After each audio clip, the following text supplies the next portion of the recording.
Hello everyone, आज हम RRB group D exam 2026 के जीके और जनरल साइंस के 35 इंपॉर्टेंट प्रैक्टिस क्वेश्चन करने वाले हैं। यहाँ पे ये क्वेश्चन आपकी एग्जाम प्रिपरेशन के लिए काफ़ी यूज़फुल है, तो वीडियो को पूरा देखिएगा। चलिए शुरुआत करते हैं क्वेश्चन नंबर 1 से। और जिसको पीडीएफ चाहिए आपको कुछ नहीं करना है, विद आंसर की के साथ मैं आपको प्रोवाइड करा दूँगी। बस आप लोग मेरे टेलीग्राम पर ज्वाइन होकर मुझे मैसेज करिएगा, मैं सारे पीडीएफ प्रोवाइड करा दूँगी जितने भी मेरे पास क्वेश्चन आए हुए हैं। तो चलिए क्वेश्चन नंबर 1 से देखते हैं कि रक्त समूह की खोज किसने की थी। तो इनका नाम क्या था जिसने रक्त समूह की खोज की थी? ध्यान रखिएगा, ऑप्शन नंबर बी हमारा सही हो जाएगा। क्या नाम था इनका? Karl Landsteiner. ठीक है, ऑप्शन नंबर बी पे ध्यान रखिएगा, बहुत इंपॉर्टेंट ये क्वेश्चन है, मैंने इसलिए फर्स्ट में दे दिया। चलिए क्वेश्चन नंबर आते हैं 2 में। रॉकेट प्रोद्योन किस वैज्ञानिक सिद्धांत पर कार्य करता है? जो रॉकेट प्रोद्योन होता है वो किस वैज्ञानिक सिद्धांत पर कार्य करता है? ये कार्य करता है न्यूटन के तृतीय नियम पे। कितने? न्यूटन के तृतीय थर्ड नियम पे काम करता है। ऑप्शन नंबर सी करेक्ट कर लीजिएगा। ठीक है, न्यूटन के कितने लॉ पे काम करता है? ये थर्ड लॉ पे काम करता है। Option number C is correct. चलिए आगे बढ़ते हैं क्वेश्चन नंबर 3 के साथ में। ये भी क्वेश्चन इंपॉर्टेंट है। मनुष्य में ऑक्सीजन का परिवहन किसके द्वारा होता है? मनुष्य में ऑक्सीजन का जो परिवहन होता है वो किसके द्वारा होता है? तो ध्यान रखिएगा, बहुत इंपॉर्टेंट ये क्वेश्चन है। तो आंसर क्या हो जाएगा? हीमोग्लोबिन के द्वारा क्या होता है? मनुष्य में ऑक्सीजन का परिवहन होता है। ठीक है, हीमोग्लोबिन करेक्ट कर लीजिएगा, option number B is correct. चलिए आगे बढ़ते हैं, क्वेश्चन नंबर देखते हैं 4। ग्रेगन मेंडल ने संकरण का प्रयोग किस पौधे पर किया था? तो कौन से पौधे पे किया था इन्होंने? तो किस पे किया था? ऑप्शन में आएगा गेहूं, मटर, धान, मक्का। बहुत अच्छा क्वेश्चन है और हम लोग शुरू से पढ़ते भी आ रहे हैं। 12th में भी ये क्वेश्चन पूछा जाता है लगभग कि जो ग्रेगर थे वो मेंडल ने संकरण का प्रयोग किस पौधे पर किया था? तो इन्होंने मटर पे किया था। किस पे किया था? मटर पे किया था। ऑप्शन नंबर हमारा क्या हो जाएगा? बी करेक्ट हो जाएगा। ठीक है, चलिए आगे बढ़ते हैं, क्वेश्चन नंबर देखते हैं 5 नंबर क्वेश्चन कि रक्त परिसंरचन की खोज किसने की थी? तो किसने की थी? इनका नाम था हावे, नाम था इनका। ऑप्शन नंबर ए करेक्ट हो जाएगा। चलिए आगे बढ़ते हैं, क्वेश्चन नंबर 6 के साथ में क्या कहता है कि इमली में कौन सा अम्ल पाया जाता है? जो इमली हम लोग खाते हैं जो खट्टा होता है वो उसमें कौन सा अम्ल पाया जाता है पूछ रहा है। तो ध्यान रखिएगा, जो इमली होता है उसमें टार्टरिक अम्ल पाया जाता है। ऑप्शन नंबर बी क्या होगा हमारा? सही उत्तर हो जाएगा। ठीक है, चलिए आगे बढ़ते हैं, क्वेश्चन नंबर देखते हैं 7 नंबर क्वेश्चन कि मानव शरीर में रक्त शर्करा को नियंत्रित करने वाला हार्मोन कौन सा होता है? हार्मोन पूछ रहा है कि मानव शरीर में रक्त का शर्करा को नियंत्रित करने वाला हार्मोन कौन सा होता है? तो उस हार्मोन का नाम है इंसुलिन। क्या नाम है? इंसुलिन हो जाएगा। ऑप्शन नंबर सी पे लगा दीजिएगा। चलिए क्वेश्चन नंबर आते हैं यहाँ पे 8 नंबर पे। निम्नलिखित में कौन सा दुर्बल विद्युत अपघटन है? तो कौन सा हो जाएगा इसमें? बहुत इंपॉर्टेंट क्वेश्चन है, तो हमारा answer option number C correct कर लीजिएगा। चलिए आगे बढ़ते हैं, क्वेश्चन नंबर देखते हैं यहाँ पे 9। दांत किस पीएच पर सड़ने लगते हैं? जो दांत होते हैं हमारे वो किस पीएच पर सड़ने लगते हैं? तो क्या किस पीएच पे सड़ने लगते हैं पूछ रहा है। तो हमारे यहाँ पे आंसर क्या हो जाएगा? 5.5, यानी कि 5.5 पे जब होते हैं तो हमारा दांत क्या होता है कि सड़ने लगते हैं। तो ये पीएच कितना हो जाएगा? 5.5 हो जाएगा। ऑप्शन नंबर यहाँ पे सी करेक्ट कर लीजिएगा। चलिए क्वेश्चन नंबर देखते हैं 10 हम लोग। किसी तत्व की रासायनिक प्रकृति किस पर निर्भर करती है? किसी भी तत्वों की जो रासायनिक प्रकृति होती है वो किस पे प्रकृति जो है वो किस पे निर्भर करती है? तो वो निर्भर करती है संयोजक इलेक्ट्रॉन। किस पे? संयोजक इलेक्ट्रॉन पे वो क्या करती है? निर्भर होती है। ठीक है, ऑप्शन नंबर सी करेक्ट कर लीजिएगा। चलिए क्वेश्चन नंबर आते हैं 11। अनुवंशिकी का जनक किसे कहा जाता है? तो अनुवंशिकी का जो जनक है वो कहा जाता है ग्रेगर मेंडल को। किसे? ग्रेगर मेंडल को कहा जाता है, जिन्होंने मटर का वो किया था। मटर पे अपना मैंने क्वेश्चन नंबर 1 पे कराया था। चलिए आगे बढ़ते हैं, क्वेश्चन नंबर देखते हैं यहाँ पे 12th नंबर क्वेश्चन पे आ गए हम लोग। ये भी क्वेश्चन देखिए इंपॉर्टेंट है। क्या पूछता है कि जीव विज्ञान की वो शाखा जो अनुवंशिकता का अध्ययन करती है। क्या पूछता है कि जीव विज्ञान की वो शाखा जो किसका अध्ययन करती है? अनुवंशिकता का अध्ययन करती है। तो वो कहलाती है अनुवंशिकी। क्या अनुवंशिकता? अनुवंशिकी याद रखिएगा, इसका ट्रिक भी है, अनुवंशिकी लगा दीजिएगा। ऑप्शन नंबर क्या हो जाएगा? बी करेक्ट हो जाएगा। ठीक है, चलिए क्वेश्चन नंबर देखते हैं 13 नंबर क्वेश्चन 13। निम्नलिखित में कौन सा अंग विषहरण करता है? कौन सा अंग जो है वो क्या करता है? विषहरण करता है। तो कौन सा अंग है? तो हमारा ऑप्शन में है हृदय, यकृत, गुर्दा और फेफड़ा। तो सीधे आंख बंद करके आप लोग यकृत पे लगाना है, लीवर पे लगाना है। यकृत को क्या बोलते हैं? लीवर बोलते हैं। ऑप्शन नंबर क्या हो जाएगा हमारा? बी करेक्ट हो जाएगा। चलिए क्वेश्चन नंबर आ जाइए 14 नंबर क्वेश्चन पे। 14 नंबर पे क्या पूछता है कि इलेक्ट्रॉन वोल्ट किसकी इकाई है? जो इलेक्ट्रॉन वोल्ट है वो किसकी इकाई है पूछ रहा है। तो ऊर्जा की, शक्ति की, बल, शक्ति, ऊर्जा, बल, दाब किसकी है, तो इस पे करेक्ट करिएगा। हमारा ऊर्जा, जो हमारा इलेक्ट्रॉन वोल्ट होता है वो किसकी इकाई है, तो वो ऊर्जा की इकाई है। किसकी, ऊर्जा की इकाई होती है। ऑप्शन नंबर क्या हो जाएगा, बी करेक्ट हो जाएगा। ठीक है, चलिए हम लोग क्वेश्चन नंबर देखते हैं 15। एक तो फायरिंग के बाद पीछे क्यों हटती है, जो एक तो फायरिंग के बाद पीछे क्यों हटती है क्वेश्चन में पूछ रहा है, बहुत अच्छा क्वेश्चन है ये। तो न्यूटन के तृतीय नियम, क्या, न्यूटन के तृतीय नियम, ऑप्शन नंबर चुपचाप यहाँ पे आप लोगों को बी करेक्ट कर देना है। चलिए क्वेश्चन नंबर आते हैं यहाँ पे 16 देखते हैं। दूर स्थित चमकते पिंड का तापमान किस यंत्र से मापा जाता है। तो यहाँ पे क्वेश्चन क्या पूछता है कि दूर स्थित चमकते पिंड का जो तापमान होता है वो किस यंत्र से मापा जाता है। तो किस यंत्र से, तो ये इसको बोलते हैं पैरोमीटर। क्या बोलते हैं, पैरोमीटर से मापा जाता है। Option number B is correct. चलिए क्वेश्चन नंबर आ जाइए 70 नंबर पे।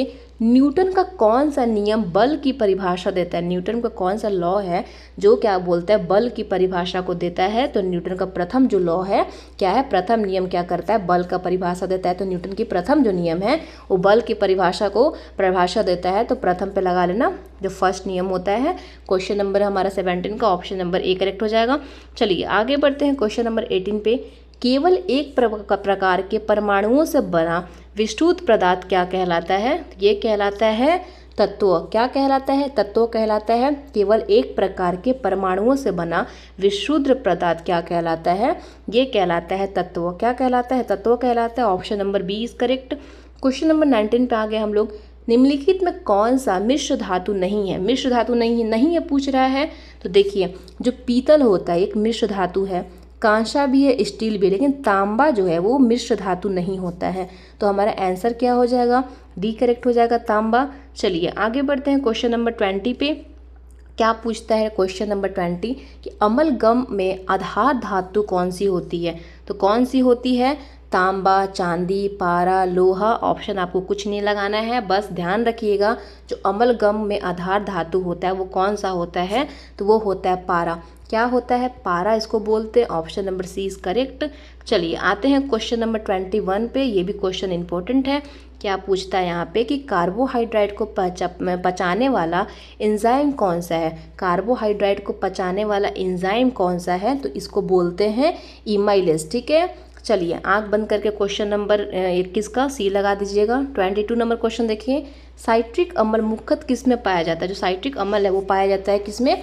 ऑप्शन आपको दिया रहेगा, कुछ भी दिया रहेगा ऑप्शन, बट मैंने ऑप्शन जो दिया है इमली, नींबू, दूध, सिरका, तो आपको कुछ नहीं आएगा। जो साइट्रिक अम्ल होता है वो कहाँ किस में पाया जाता है, तो आपको चुपचाप यहाँ पे लेमन में लगा देना है, नींबू पे लगा देना। ऑप्शन नंबर क्या हो जाएगा, बी करेक्ट हो जाएगा। ठीक है, क्वेश्चन नंबर 23 पे देखते हैं। हमारे शरीर में कार्बोहाइड्रेट किस रूप में संचित रहता है। तो हमारे शरीर में कार्बोहाइड्रेट होता है वो किस रूप से संचित रहता है, तो किस रूप से, तो यहाँ पे आंसर हो जाएगा ग्लाइकोजन। ठीक है, ग्लाइकोजन पे लगा लीजिएगा। ऑप्शन नंबर सी करेक्ट हो जाएगा।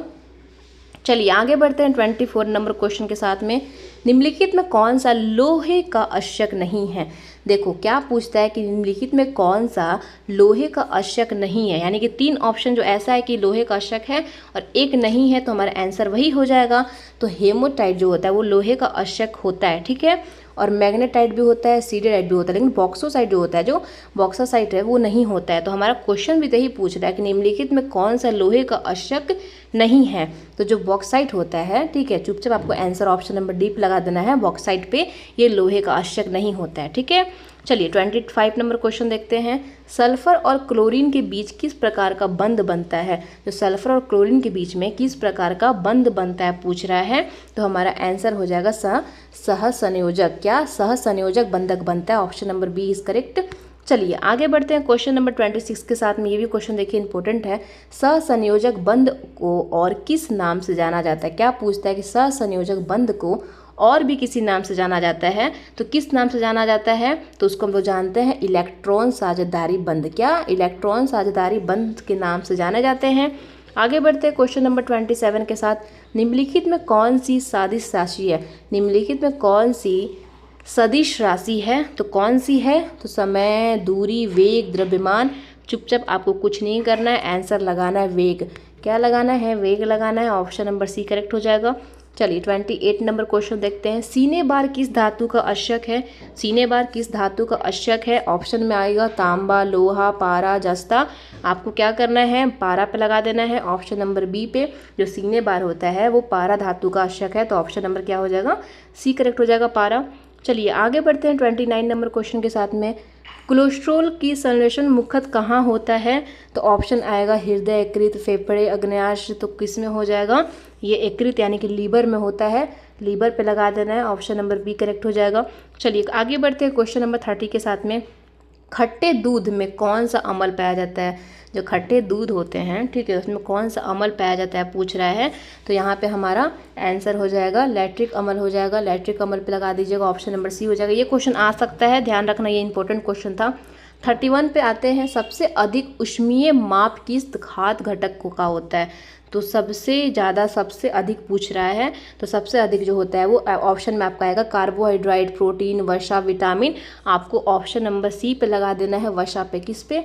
वसा पे लगा देना है, ऑप्शन नंबर सी करेक्ट हो जाएगा। चलिए आते हैं 32 नंबर क्वेश्चन के साथ में। डेजर्ट कूलर का शीतलन किस सिद्धांत पर आधारित होता है? तो ये आधारित होता है वाष्पीकरण पे। किस पे? वाष्पीकरण पे आधारित होता है, option number C is correct. Question number 33 देखिए क्या पूछता है, NaCl में किस प्रकार का बंध होता है?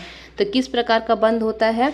तो हमारा आंसर ऑप्शन आपको दिया रहेगा सहसंयोजक, आयनिक, धात्विक और हाइड्रोजन। तो हमारा आंसर क्या होगा, चुपचाप आप लोग आयन पे लगा दीजिएगा, ठीक है, क्या हो जाएगा, आयनिक। आयनिक पे ऑप्शन नंबर बी पे करेक्ट कर दीजिएगा। चलिए आगे बढ़ते हैं और 34 नंबर क्वेश्चन देखते हैं क्या पूछता है। स्वतंत्र रूप से लटकी लड़की में कील ठोकना कठिन होता है, यह किस नियम का उदाहरण होता है? ये किस नियम का उदाहरण है पूछ रहा है कि स्वतंत्र रूप से लटकी लड़की में कील ठोकना कठिन होता है, यह किस नियम का उदाहरण है? तो न्यूटन का कौन से नियम का उदाहरण है पूछ रहा है। तो ये न्यूटन के तृतीय नियम का उदाहरण है। किसका? न्यूटन का थर्ड लॉ का यहाँ पे बताया जा रहा है। तो न्यूटन का क्या हो जाएगा यहाँ पे, तृतीय नियम हो जाएगा। क्या हो जाएगा, तृतीय नियम, ध्यान रखिएगा। चलिए लास्ट क्वेश्चन है हमारे यहाँ पे 35 नंबर क्वेश्चन। इसके बाद हम लोग क्या करेंगे, वीडियो को क्या करेंगे, एंड करेंगे, ठीक है। 35 नंबर क्वेश्चन क्या कहता है, देखो ये क्वेश्चन बहुत ज़्यादा इंपॉर्टेंट है कि निम्नलिखित में कौन सी अदिश राशि है? तो यहाँ पे आपका ऑप्शन दिया रहेगा बल, संवेग, कार्य, त्वरण। तो इसमें आपको चुपचाप यहाँ पे कार्य पे लगाना है। क्या लगाना है, कार्य पे लगाना है, ऑप्शन नंबर सी करेक्ट हो जाएगा। चलिए तो यहाँ से हमारा क्या होता है, जो 35 सेट होता है ऑब्जेक्टिव का कंप्लीट होता है। उम्मीद है कि आज के जीके और जनरल साइंस के इंपॉर्टेंट क्वेश्चन आपके लिए हेल्पफुल रहे होंगे। ऐसे इंपॉर्टेंट क्वेश्चन और एग्जाम अपडेट्स के लिए हमारे चैनल को सब्सक्राइब जरूर कर लीजिएगा। और PDF चाहिए विद आंसर की के साथ में डिस्क्रिप्शन मैंने बताया कि आप लोग वहाँ पर लिंक देखना, लिंक मिलेगा, टेलीग्राम ज्वाइन करके मुझे मैसेज करिएगा, मैं सारे PDF प्रोवाइड करा दूँगी, ठीक है।